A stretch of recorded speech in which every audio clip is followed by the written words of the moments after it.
विद्यार्थी मित्र हो, सुप्रभात.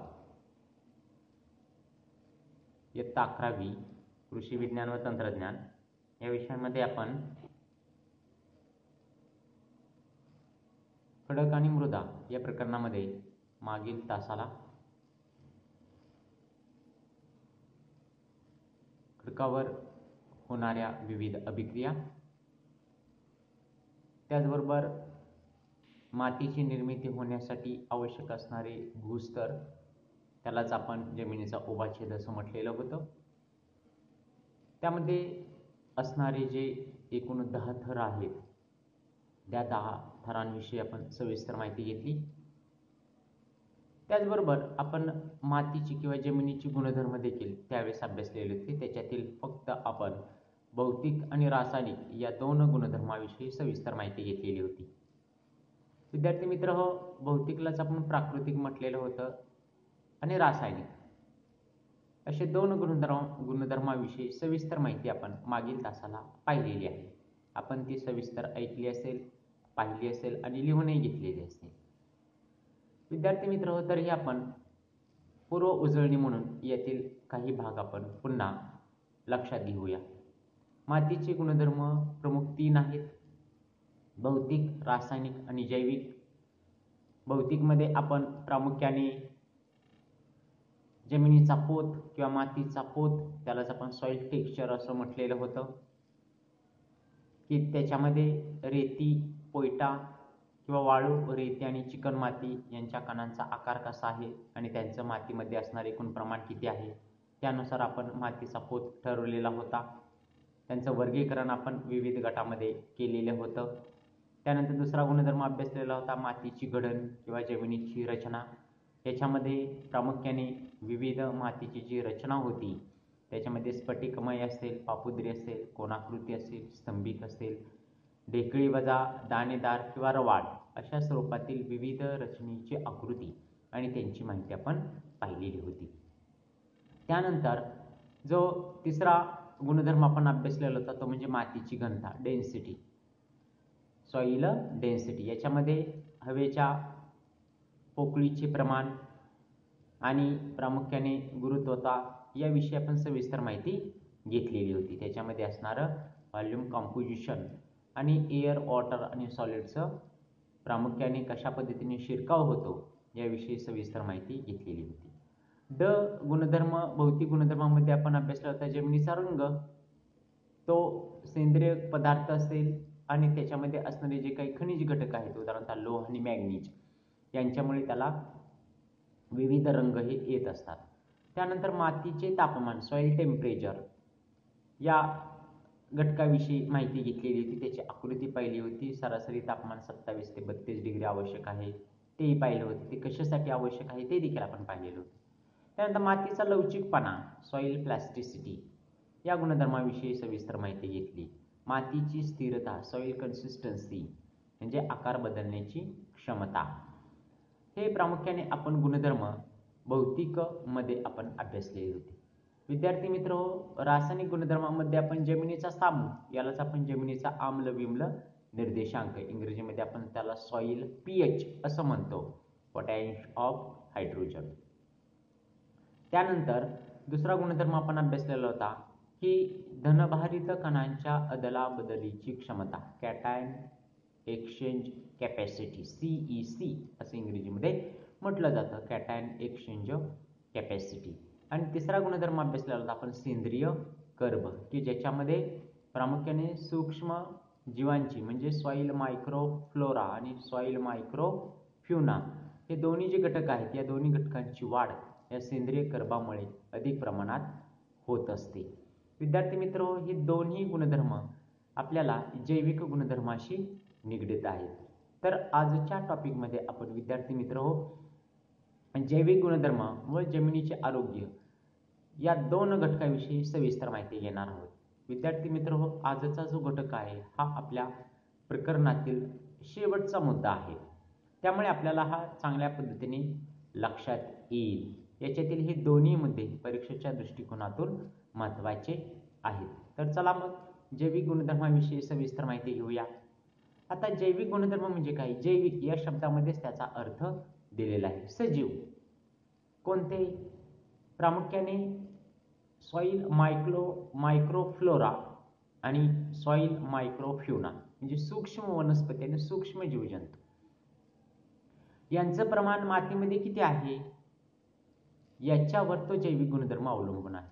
विद्यार्थी मित्र, सेंद्रिय कर्ब या घटकामध्ये आपण उदाहरण अभ्यासलेलं होतं की यावर्षी जर आपण 100 बैलगाड्या शेणखत जमिनीमध्ये टाकलेलं असेल आणि पुढील वर्षी म्हटलं की चला गेल्या वर्षी आपण 100 बैलगाड्या शेणखत टाकलेलं होतं, आपण ते संकलित करूया, तर निश्चित स्वरूपात विद्यार्थी मित्र त्याचा एक कण देखील आपल्याला आपल्या त्या मातीवरती पाहावयास मिळणार नाही. कारण हे जे इनऑर्गॅनिक परंतु ऑर्गॅनिक स्वरूपाचं असणार जे काही घटक आहे या घटकाचं विघटनाची प्रक्रिया हे जमिनीतील सॉइल मायक्रोफ्लोरा आणि सॉइल मायक्रोफ्युना हे घटक करत असतात, विघटन करतात आणि जमिनीला आवश्यक असणारे गुणधर्म अवेलेबल फॉर्ममध्ये उपलब्ध करून देत असतात किंवा पिकाच्या वाढीसाठी आवश्यक असणारे जे अन्न घटक आहेत ते अवेलेबल फॉर्ममध्ये प्राप्त करून देत असतात. म्हणून या जैविक गुणधर्म सुधारण्यासाठी हे दोन्ही घटक अत्यंत आवश्यक आहेत. मग चला पाहूया. भौतिक व रासायनिक गुणधर्माव्यतिरिक्त म्हणजे ते जे वरचे गुणधर्म आपण अभ्यासलेले होते त्याच्या व्यतिरिक्त जे सजीव आहेत ते कोणते? तर सूक्ष्म वनस्पती आणि सूक्ष्म जीवजंतू यांचं प्रमाण मातीमध्ये किती आहे? मग त्याच्यामध्ये कशाचा समावेश होतो? तो बॅक्टेरिया, शेवाळ आणि बुरशी. विद्यार्थी मित्र, हे घटक काय करतात हे आपल्याला दिसत नाहीत, हे अतिशय मायक्रोस्कोपिक असतात, त्यामुळे हे आपल्याला दिसत नाहीत, परंतु जमिनीची रचना, जमिनीचा पोत, जमिनीतील कर्ब, जमिनीचा सामू वरचे दोन्ही गुणधर्म जे आहेत, जे मुद्दे आपण अभ्यासले ते गुणधर्म सुधारवण्यासाठी हे घटक सहाय्यक म्हणून काम करत असतात. म्हणून भौतिक व रासायनिक गुणधर्माव्यतिरिक्त मातीला जैविक गुणधर्म असतात. हे गुणधर्म मातीतील सूक्ष्म वनस्पती आणि सूक्ष्म जीवजंतूंच्या प्रमाणावर अवलंबून असतात. मग उदाहरण कोणतं आहे? बॅक्टेरिया, शेवाळ आणि बुरशी. वरच्या गुणधर्माशी निगडीत हे गुणधर्म काय आहेत? तर हे सगळे जे घटक आहेत कोणते? बॅक्टेरिया, शेवाळ आणि बुरशी हे तिन्ही घटक त्यांच्या वाढीच्या कालावधीमध्ये विविध प्रकारचे ऍसिड सिक्रेट करत असतात आणि हे ऍसिड्स काय करतात तर मातीमधले जे काही घटक आहेत अनअवेलेबल फॉर्ममध्ये की जे पिकांजवळ असून देखील पिकांना मिळत नाहीत अशा पद्धतीने मग हे घटक अवेलेबल फॉर्ममध्ये करून देण्याचं काम हे सजीव करत असतात आणि म्हणून जैविक गुणधर्म त्या ठिकाणी वाढतात. हे सर्व सूक्ष्म घटकांचे खाद्य म्हणजे सेंद्रिय पदार्थ होय आणि ते जमिनीत अधिक असणे अत्यंत आवश्यक आहे. सूक्ष्म जीवांचे कार्य एकमेकांना पूरक असते. म्हणजे वरचे सगळे घटक भौतिक गुणधर्म, रासायनिक गुणधर्म आणि जैविक घटकामध्ये येणारे सगळे सूक्ष्मजीव एकमेकांना सहाय्यभूत म्हणून काम करत असतात. ही जैव रासायनिक अभिक्रिया होत असताना विविध सेंद्रिय आम्लाची निर्मिती होते आणि त्यामुळे वनस्पतीला आवश्यक अन्न घटकाची निर्मिती होते. या ठिकाणी आवश्यक अन्न घटक हा शब्द अतिशय महत्त्वाचा आलेला आहे विद्यार्थी मित्र, कारण वनस्पतीला अवेलेबल फॉर्ममध्ये फूड मटेरियल कन्वर्ट करण्याचं काम हे फक्त सूक्ष्म जीवजंतू करू शकतात. जसं आपल्याला गव्हाच्या पिठापासून चपाती बनवायची असेल तर गहू खाण्यामध्ये काही अर्थ नाहीये. म्हणजे ते गव्हाचं पीठ तयार करणे, पिठामध्ये पाणी टाकणे आणि नंतर त्याच्यापासून चपाती बनवणे, ती चपाती खाल्ल्यानंतर आपल्याला सहजरित्या पचणार आहे, परंतु गहू जर खाल्ले तर ते आपल्याला पचणार नाहीत. म्हणून अवेलेबल तशाच स्वरूपामध्ये जमिनीमध्ये देखील घटक उपलब्ध आहेत, परंतु ते अवेलेबल फॉर्ममध्ये करून देण्याचं काम हे सूक्ष्मजीव करत असतात आणि म्हणून ते जमिनीमध्ये अधिक प्रमाणात असणे अत्यंत आवश्यक आहे. तर विद्यार्थी मित्रहो, जैविक गुणधर्माविषयी आपल्याला सविस्तर माहिती लक्षात आली असेल तरी निश्चित स्वरूपात आपल्याला पुन्हा माहिती पाहूया. भौतिक व रासायनिक गुणधर्माव्यतिरिक्त मातीला जैविक गुणधर्म असतात. हे गुणधर्म मातीतील सूक्ष्म वनस्पती आणि सूक्ष्म जीवजंतूंच्या प्रमाणावर अवलंबून असतात. उदाहरणतः विविध बॅक्टेरिया, शेवाळ किंवा बुरशी यांचे एकूण प्रमाण जैविक गुणधर्म वाढवण्यासाठी होतो. या सर्व सूक्ष्म घटकांचे खाद्य म्हणजे सेंद्रिय पदार्थ, म्हणजे आपण जमिनीमध्ये जे काही पदार्थ टाकतोय, शेणखत, कंपोस्ट खत, गांडूळ खत, पालापाचोळा, किंवा ऊसाचे पाचट, पिकाची दसकटे, वाळलेले गवत हे सगळे सेंद्रिय पदार्थ होय. ते जमिनीत अधिक असणे अत्यंत आवश्यक असते. सूक्ष्मजीवांचे कार्य एकमेकांना पूरक असते आणि ही जैव रासायनिक अभिक्रिया होत असताना विविध सेंद्रिय आम्लाची निर्मिती होते, ऑर्गॅनिक ऍसिडची निर्मिती होते आणि त्यामुळे वनस्पतींना आवश्यक अन्न घटकाची निर्मिती होत असते. त्यामुळे विद्यार्थी मित्र, हे जैविक गुणधर्माविषयी सविस्तर माहिती झाली. आता पुढील जो मुद्दा आहे तो म्हणजे 1.5.3 मध्ये मातीची कार्य काय काय आहेत, फंक्शन्स ऑफ सॉइल आपण म्हणूया. हे देखील फंक्शन्स 3 मुद्द्याद्वारे आपल्याला स्पष्ट करायचे आहेत. पहिलं कार्य आहे भौतिक कार्य, दुसरं आहे रासायनिक कार्य आणि तिसरं आहे जैविक कार्य. अतिशय सोपे मुद्दे आपल्याला या ठिकाणी अभ्यासायचे आहेत. भौतिक कार्यामध्ये काय आपल्याला लिहिता येईल? पहिला मुद्दा बघा, पिके किंवा वनस्पती वाढण्यासाठी आधार देणे.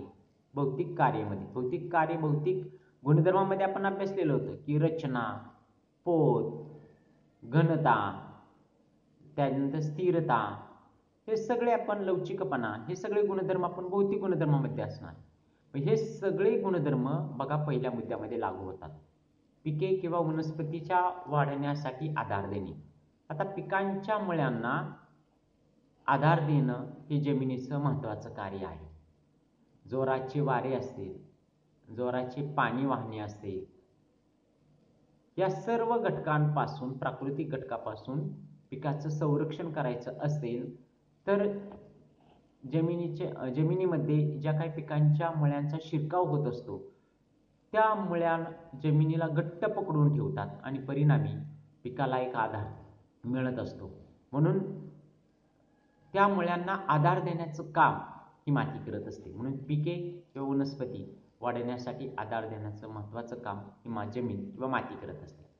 दुसरा गुणधर्म काय आहे तर वनस्पतींच्या मुळ्यांसाठी पाणी व हवा साठवणे. आपण कोणत्याही पिकाची कापणी केल्यानंतर जमिनीची मशागत करतो, म्हणजे नांगरट करतो किंवा आपण त्याची कोळपणी करतो, खते मिसळतो. ही प्रक्रिया कशासाठी आवश्यक आहे तर जमिनीमध्ये पाणी आणि हवा साठवण्यासाठी. जमिनीचा कठीण आणि घट्ट असणारा पृष्ठभाग आपण एका विशिष्ट खोलीपर्यंत खोदतोय, त्यालाच आपण मशागत म्हणतो.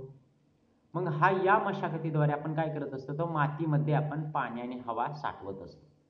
हे कशासाठी आवश्यक आहे तर मुळ्यांसाठी. म्हणजे मुळ्यांना फक्त पाणी देणं आवश्यक नाही तर हवा देखील आवश्यक आहे, ऑक्सिजन मिळणे देखील आवश्यक आहे किंवा जमिनीतील जादा झालेला कार्बन डायऑक्साईड बाहेर काढून टाकण्याची देखील प्रक्रिया झाली पाहिजे. म्हणून त्याच्यासाठी हे भौतिक कार्य अत्यंत आवश्यक आहे. म्हणून मातीचं देखील कार्य काय आहे तर पाणी व हवा साठवणे. तिसरं कार्य आहे वनस्पतीच्या वाढीसाठी सूर्याची उष्णता साठवणे. म्हणजे आपण 27 ते 32 डिग्री सेल्सिअस पिकाच्या वाढीसाठी तापमान पाहिजे हे आपण अभ्यासलेलं होतं.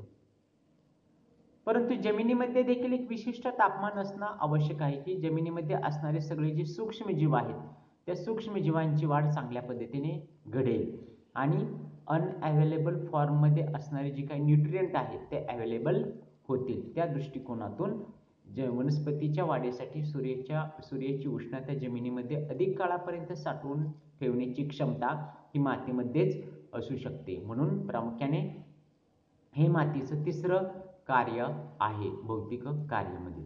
तर भौतिक कार्य व्यवस्थित समजलं असेल विद्यार्थी मित्र. तर आता दुसरा कार्य अभ्यास, रासायनिक कार्य. रासायनिक कार्यामध्ये पहिलं काय आहे तर पिकांना आवश्यक असलेले अन्न घटक सेंद्रिय व रासायनिक स्वरूपात साठवणे. आता सेंद्रिय आणि रासायनिक स्वरूपात या ठिकाणी ऑर्गॅनिक आणि इनऑर्गॅनिक फूड मटेरियल मध्ये अवेलेबल जे काही न्यूट्रिएंट मटेरियल आहे त्याची अवेलेबिलिटी क्रॉपला करून देण्याचं काम हे रासायनिक कार्यामध्ये समाविष्ट केलेलं आहे. सेंद्रियमध्ये तुम्ही उदाहरणतः शेणखत जमिनीमध्ये दिलं असेल तर शेणखतामध्ये सर्व अन्न घटक आहेत. पिकाच्या वाढीसाठी 16 अन्न घटकाची आवश्यकता असते. त्याच्यामध्ये मुख्य अन्नद्रव्ये 3 आहेत, सूक्ष्म दुय्यम अन्नद्रव्ये 3 आहेत आणि सूक्ष्म अन्नद्रव्ये प्रामुख्याने 9 आहेत.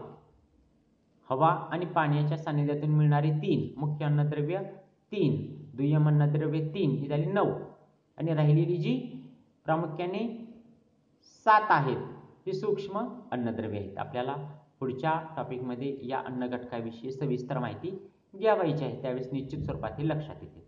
त्यानंतर रासायनिक स्वरूपात साठवणे. रासायनिक स्वरूपामध्ये म्हणजे जे काही आपण रासायनिक गुणधर्म अभ्यासलेले होते, फक्त साठवणे आवश्यक नाहीये, तर ते वनस्पतीला मिळवून देण्याचं काम देखील हे करण्याचं काम हे रासायनिक कार्यामध्ये समाविष्ट केलेलं आहे, की पिकाला आवश्यक पाहिजे त्या स्वरूपात मिळवून देण्यासाठी रासायनिक अभिक्रिया होणं आवश्यक आहे. मग ती रासायनिक स्वरूपामध्ये सेंद्रिय आणि रासायनिक स्वरूपात साठवण्याचं काम ही माती करत असते. दुसरं कार्य आहे वनस्पतींना अन्न घटक त्यांना सहज शोषण करता येतील अशा अवस्थेत उपलब्ध करून देणे. या प्रामुख्याने कार्याविषयी आपण वरती देखील माहिती घेतलेली आहे. पिकांना पाहिजे त्या फॉर्ममध्ये नायट्रोजन आहे अवेलेबल, जमिनीमध्ये आहे, परंतु ते अवेलेबल आहे का? आपण युरिया टाकलेला आहे, चोपण जमिनीमध्ये युरिया टाकला तर तो अवेलेबल सहजासहजी होत नाही. मग चोपण जमिनीसाठी नत्रयुक्त खत दुसरं टाकलं पाहिजे आपण. ते कोणतं टाकायचं याविषयी आपण सविस्तर माहिती पुढे घेणार आहोत. म्हणजे वनस्पतीला उपलब्ध मिळणारे अन्न घटक त्यांना कशा स्वरूपात पाहिजेत ते उपलब्ध करून देण्याचं काम हे रासायनिक कार्यामध्ये आहे. त्याच्यानंतर जैविक कार्यामध्ये माती हे प्राणी व वनस्पती मूलक सूक्ष्मजीवांचे राहण्याचे ठिकाण आहे. म्हणजे प्रामुख्याने प्राणी आणि वनस्पती, म्हणजे या ठिकाणी सॉइल मायक्रोफ्युना आणि सॉइल मायक्रोफ्लोरा हे दोन्ही अन्न घटक पुन्हा आले बघा. शेवाळ, बुरशी किंवा बॅक्टेरिया यांच्या राहण्याचे अधिवास आहे किंवा डोमासाइल आहे आपण असं म्हणूया, की त्या ठिकाणी त्यांची जेवढी संख्या जास्त तेवढे जैविक कार्य सुलभ व सहजरित्या होणार आहे. दुसरं कार्य काय आहे तर मातीतील सजीवांमुळे कोणकोणते सजीव आहेत तर विविध प्रकारचे प्राणी आहेत, कृमी आहेत, गांडोळे आहेत, त्याच्यामध्ये विविध कृमी आहेत, काही उंदीर आहेत प्राण्यांची, त्यानंतर काही कीटक आहेत की ते मातीमध्ये राहत असतात किंवा अधिवास करत असतात. आता गांडोळे आपण अनेक वेळा मातीची मशागत करत असताना पाहिलेली आहेत की ते मातीची घुसळण करत असतात, म्हणजे खालचा थर वर नेणे, वरचा थर खाली नेणे किंवा थरांची अदलाबदल करणे किंवा माती खाणे आणि त्याचं विघटन दुसऱ्या घटकामध्ये करणे. त्यामुळे मातीची रचना ही बदलते. उंदीर देखील त्या ठिकाणी मातीमध्ये बीळ करून राहत असतो. विविध प्रकारचे कीटक देखील मातीमध्ये राहत असतात. त्यामुळे मातीच्या थरांची अदलाबदल होते. परिणामी त्या ठिकाणी सूक्ष्मजीवांचं कार्य जलद गतीने होत असतं, कारण हवेचा शिरकाव होतो, ओलाव्याची उपलब्धता होते, सेंद्रिय कर्बाची त्या ठिकाणी उपलब्धता होते आणि या सर्व घटकामुळे जैविक कार्य सहज व सुलभरीतीने घडत असते. तिसरं कार्य आहे मातीच्या पृष्ठभागावरील प्राणी व वनस्पतींचे अवशेष नष्ट करण्यासाठी सूक्ष्मजीव मदत करत असतात. विद्यार्थी मित्र हो, प्राणी आणि वनस्पती हे दोन्ही सजीव आहेत आणि सजीवांना एक विशिष्ट काही आयुष्य असतं. आता ते आयुष्य संपल्यानंतर ते तसेच जर पृथ्वी तलावरती राहिले तर त्यांच्यामुळे विविध आजार होण्याची शक्यता असते. आणि प्रामुख्याने मग हे जे काही मृत प्राणी असतील, वनस्पती असतील, त्यांचे जे अवशेष आहेत ते कुजवण्याचं काम ते मातीतील सूक्ष्मजीव करत असतात.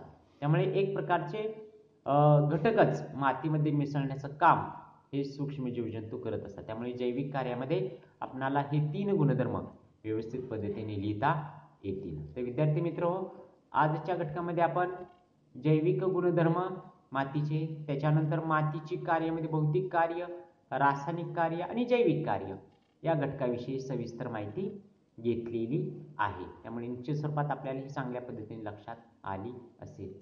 तर विद्यार्थी मित्र हो, सर्वात शेवटचा भाग 1.6 आजच्या टॉपिक मधील माती, खडक आणि माती या घटकातील आपण प्रामुख्याने अभ्यासूया. कोणता आहे तर जमिनीचे आरोग्य, सॉइल हेल्थ इंग्रजीमध्ये आपण त्याला म्हणत असतो. विद्यार्थी मित्र हो, आपलं शरीर आहे, आपल्या शरीराची देखील आपण देखभाल किंवा आरोग्य जे आहे आपल्या शरीराचं आरोग्य ते आपण सतत सांभाळत असतो. निश्चित स्वरूपात आजची जी परिस्थिती आहे ती देखील आपण आरोग्य सांभाळण्याच्या दृष्टिकोनातूनच निश्चित करण्यात आलेली आहे. ह्या जर आजाराची साथ नसती तर विद्यार्थी मित्र आज आपण वर्गामध्ये बसून समोरासमोर हसत खेळत हा टॉपिक समजावून घेतला असता. मग ते आरोग्य आपण चांगलं राहावं म्हणूनच आपण आज या मोबाईल किंवा व्हॉट्सअप किंवा यूट्यूबद्वारे आपण हे लेक्चर ऐकत आहात.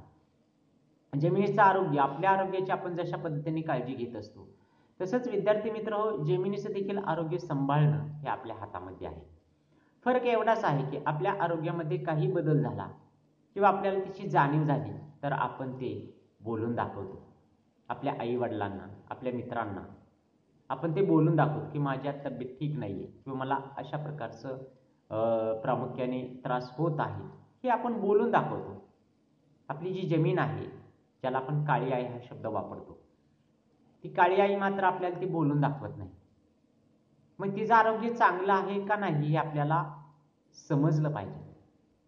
आपण ज्यावेळेस आपल्या मातीमध्ये किंवा जमिनीचे निरीक्षण करण्यासाठी जात असतो किंवा शेतामध्ये जात असतो, त्यावेळेस निश्चित स्वरूपात जमिनीचं आरोग्य गेल्या वर्षी कसं होतं, यावर्षी कसं आहे, हे आपल्या लक्षात आलं पाहिजे. आणि ते आरोग्य सुधारवण्याच्या दृष्टिकोनातून, निरोगी बनवण्याच्या दृष्टिकोनातून आपण उपाय योजने अत्यंत आवश्यक आहे. तर त्या टॉपिकविषयी विद्यार्थी मित्र आपण या जमिनीच्या आरोग्यामध्ये माहिती घेऊया. काय काय मुद्दे आहेत त्याच्यामध्ये आपण घेऊया. जमिनीतील वनस्पती अन्न घटकाचे प्रमाण म्हणजे सुपीकता व उत्पादकता आणि सूक्ष्मजीवांची संख्या यावर आरोग्य अवलंबून असते. कोणकोणत्या घटकावर जमिनीचं आरोग्य अवलंबून आहे? आपलं देखील आरोग्य बघा, आपण जर सकस आहार घेतला, त्याच्यानंतर योग्य प्रकारचे आपण प्राणायाम असेल, व्यायाम केले आणि शरीराची योग्य काळजी घेतली तर आपलं आरोग्य चांगलं राहतं. तशाच पद्धतीने जमिनीची आरोग्य चांगलं राहायचं असेल तर जमिनीतील वनस्पतींच्या अन्न घटकांचे प्रमाण, त्याच्यानंतर उत्पादकता आणि सूक्ष्मजीवांची संख्या यावर जमिनीचं आरोग्य अवलंबून आहे.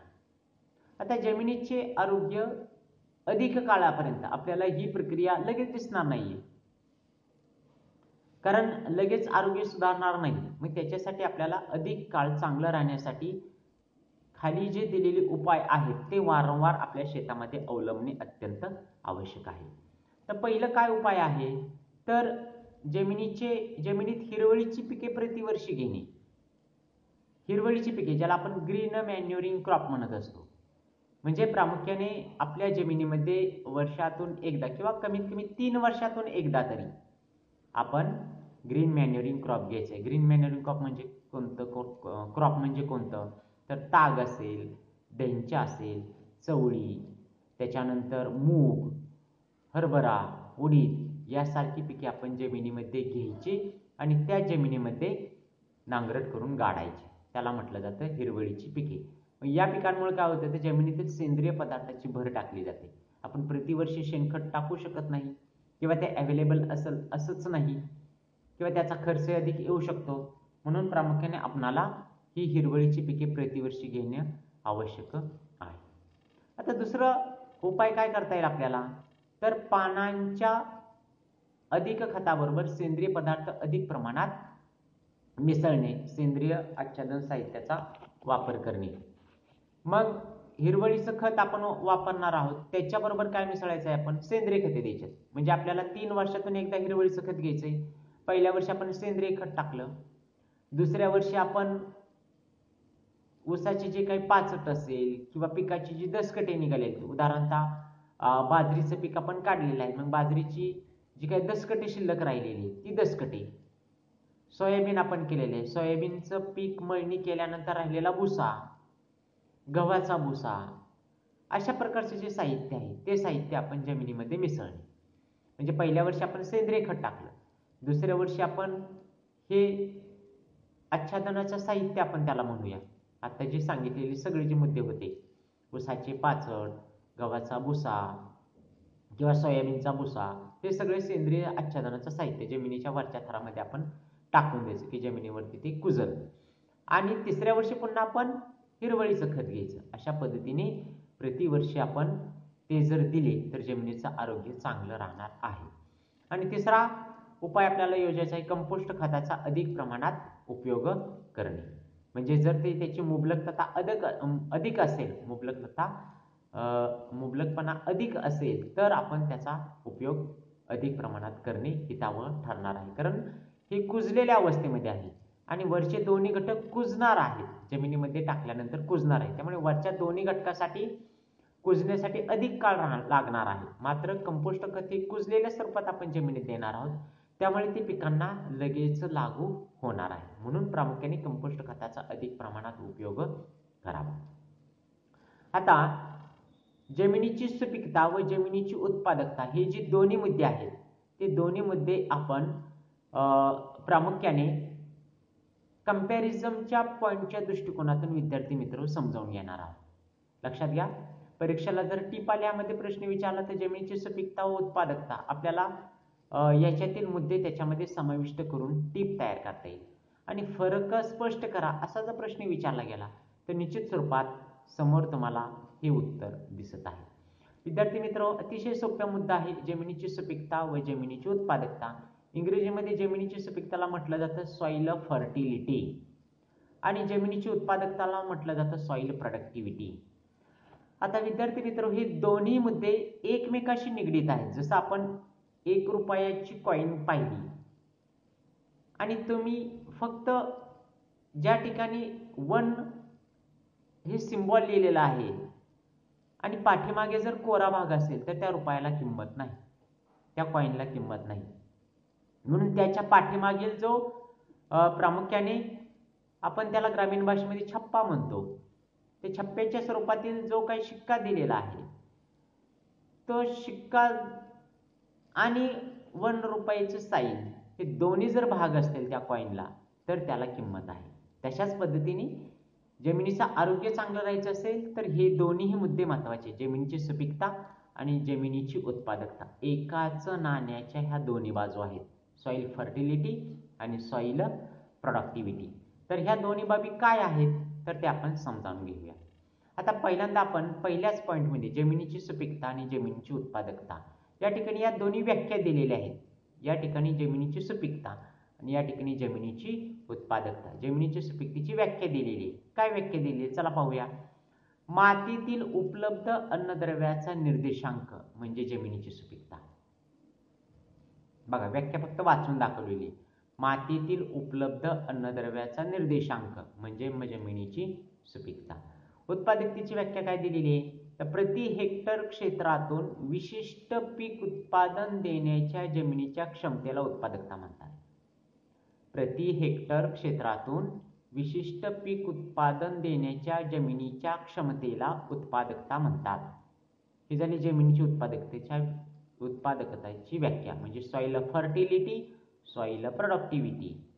आता स्पष्टीकरण सांगतो तुम्हाला. मातीतील उपलब्ध अन्नद्रव्याचा निर्देशांक म्हणजे जमिनीची सुपीकता. सॉइल फर्टिलिटी स्टेटस कशावर अवलंबून असते तर availability of nutrient status in the soil. Availability of nutrient status in the soil, it is known as the soil fertility. जमीन पिकाच्या वाढीकरता 16 अन्नद्रव्याची आवश्यकता आहे. कार्बन, हायड्रोजन, ऑक्सिजन हे पाणी आणि हवा याच्यातून मिळत असतात. मुख्य अन्नद्रव्यामध्ये 3 आहेत, नत्र, स्फुरद, पालाश. याला मुख्य अन्नद्रव्य म्हटलेलं आहे. दुय्यम मध्ये कॅल्शियम, मॅग्नेशियम, गंधक हे 3 आहेत. एकूण 9 अन्नद्रव्य तुम्हाला मी सांगितले. आणि राहिलेली जी 7 आहेत ते सूक्ष्म अन्नद्रव्य आहेत. त्याच्यामध्ये गंधक असेल, कॉपर असेल, मॅग्नीज असेल, मॅग्नेशियम असेल, झिंक असेल, हे सगळे, मॉलिब्डेनम असेल, फेरस आहे, हे सगळे 7. मग हे 7 आणि हे 9 असे म्हणून 16 अन्न घटक पिकाच्या वाढीकरता आवश्यक आहेत. हे सर्व अन्न घटक जर जमिनीमध्ये उपलब्ध असतील तर त्या जमिनीची सुपीकता चांगली. म्हणजे मातीतील उपलब्ध अन्नद्रव्याचा निर्देशांक म्हणजे जमिनीची सुपीकता. आता सांगितलेले जे 16 अन्न घटक आहेत ते किती प्रमाणात उपलब्ध आहेत, या उपलब्ध अन्नद्रव्याचा दर्शवणारा जो निर्देशांक आहे, उदाहरणार्थ याच्यामध्ये स्फुरद कमी आहे, पालाश कमी आहे, तो दर्शवणारा निर्देशांक म्हणजे जमिनीची सुपीकता. आता जमिनीची उत्पादकता स्पष्ट करूया. प्रति हेक्टर क्षेत्रातून विशिष्ट पीक उत्पादन देण्याच्या जमिनीच्या क्षमतेला 1 एकर मध्ये किंवा 1 हेक्टर, आता 1 हेक्टर हे युनिट आलेलं आहे या ठिकाणी. जमिनी मोजण्याचे एक युनिट आहे प्रति हेक्टर क्षेत्र. 1 हेक्टर म्हणजे आपण त्याला 2.5 एकर म्हणतो. 1 हेक्टर म्हणजे 100 गुंठा. 1 हेक्टर म्हणजे 100 गुंठा आणि त्यालाच आपण दुसरं काय म्हणतो तर 2.5 एकर, 2.5 एकर म्हणजे 1 हेक्टर. आता 1 हेक्टर मध्ये तुम्ही ऊस पीक लावलेला आहे. मग 1 हेक्टर मधून जर तुम्हाला अपेक्षित 150 टन उत्पादन मिळणं अपेक्षित आहे किंवा 200 टन आपण म्हणूया, 200 टन ऊसाचं उत्पादन मिळणं अपेक्षित आहे, तर 200 टन जर उत्पादन दिलं त्या 2.5 एकर क्षेत्रातून, तर त्या जमिनीची उत्पादकता चांगली आहे असं म्हणायचं. नंतर त्याच ठिकाणी त्या प्रति हेक्टर क्षेत्रातून जर फक्त तुम्हाला 50 टन उत्पादन मिळालं, तुम्ही अपेक्षित धरलं तर 200 टन, परंतु उत्पन्न मिळालं तुम्हाला 50 टन 2.5 एकर क्षेत्रातून, तर त्या जमिनीची उत्पादकता चांगली नाही. म्हणजे त्या विशिष्ट पीक उत्पादन देण्याची जमिनीची क्षमता चांगली नाही, म्हणून त्या जमिनीची उत्पादकता कशी आहे, कमी आहे असं म्हणतो. निश्चित स्वरूपात या दोन्ही व्याख्या तुम्हाला चांगल्या पद्धतीने समजल्या असतील. आता दुसरा फरक आपण स्पष्ट करूया. कोणता?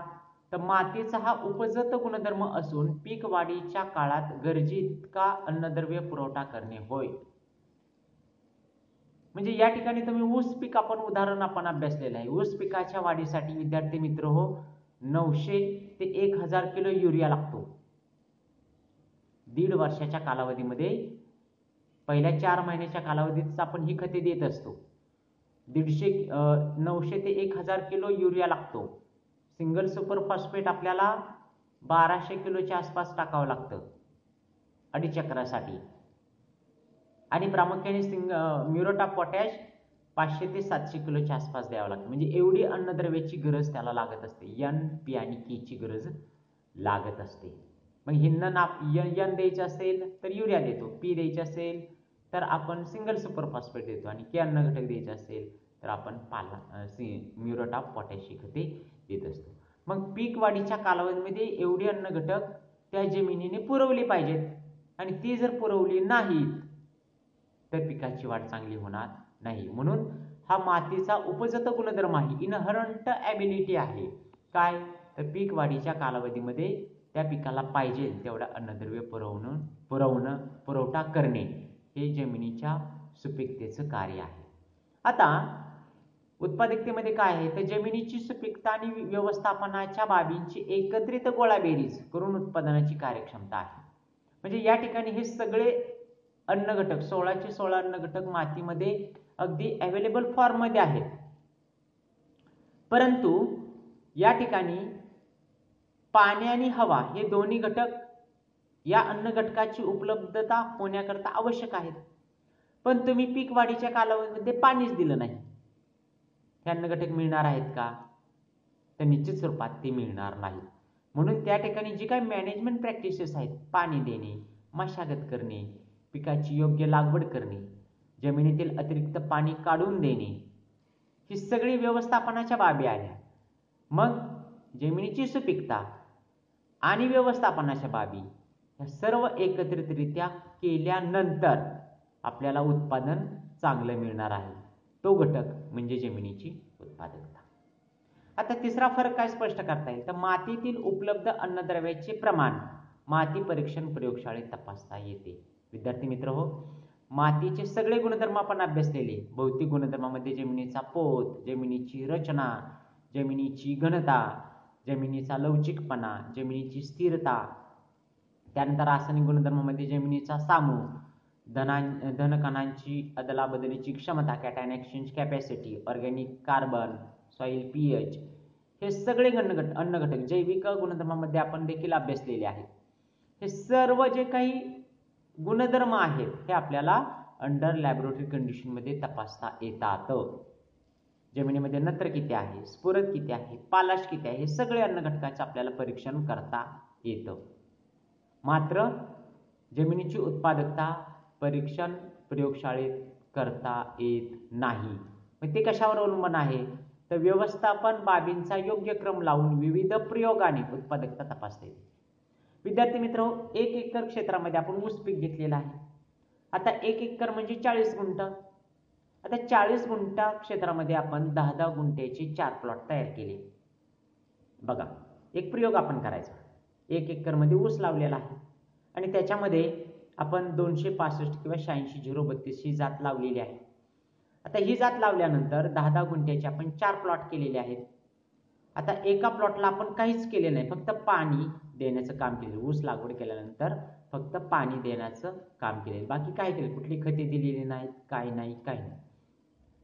त्याच्यानंतर दुसऱ्या प्लॉटमध्ये आपण फक्त सेंद्रिय खत टाकलेलं आहे, शेणखत, कंपोस्ट खत, हिरवळीचं खत, हे खत टाकलेलं आहे. आणि इतर जे प्रॅक्टिसेस आहेत, पाणी देणे, त्याच्यानंतर तणे काढणे, ऊसाची बांधणी करणे, ही कामे आपण त्या ठिकाणी केलेली आहेत. पहिल्या प्लॉटमध्ये देखील आपण ही कामे करणार आहोत.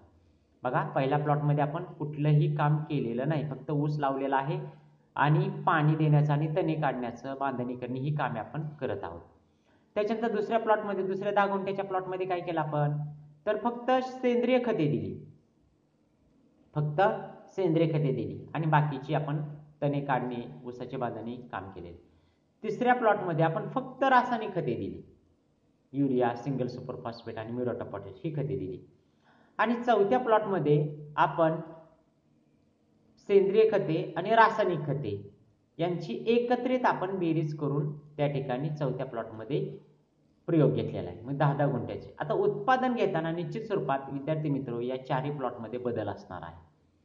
म्हणजे अशा पद्धतीने आपण या सगळ्या व्यवस्थापन बाबींचा योग्य क्रम लावून विविध प्रयोगाद्वारे उत्पादकता आपल्याला तपासता येते. चौथा गुणधर्म आहे मातीचा हा उपजत गुणधर्म असून तो उत्पादनातून दिसतो किंवा दिसत नाही. आता सगळे अवेलेबल न्यूट्रिएंट आहेत, म्हणजे याचा अर्थ असा नव्हे की त्या जमिनीतून उत्पादन आपल्याला मिळेलच, उत्पादन मिळेलच, ते मिळेलही किंवा मिळणार देखील नाही. परंतु जमिनीच्या उत्पादकतेमध्ये काय आहे, व्यवस्थापनीय तंत्राने आणि सर्व घटकांचा एकत्रित अवलंब करून जमिनीची उत्पादकता आपल्याला मिळत असते. वरचे सगळे मुद्दे आपण त्या ठिकाणी अवलंबले तर जमिनीची उत्पादकता आपल्याला मिळते. आणि शेवटचा गुणधर्म आपल्याला अभ्यासायचा या ठिकाणी फरकामध्ये, all fertile soils may not be productive किंवा all fertile soils are not productive, म्हणजे सर्व सुपीक जमिनी उत्पादन देतीलच असं नाही.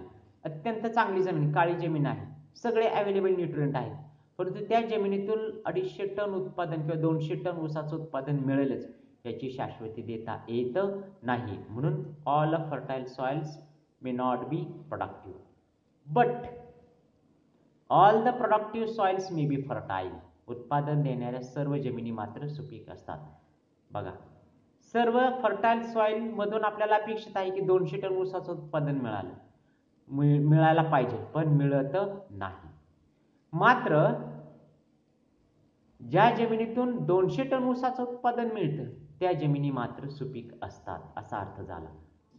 जमिनीच्या उत्पादकतामध्ये उत्पादन देणाऱ्या सर्व जमिनी मात्र सुपीक असतात.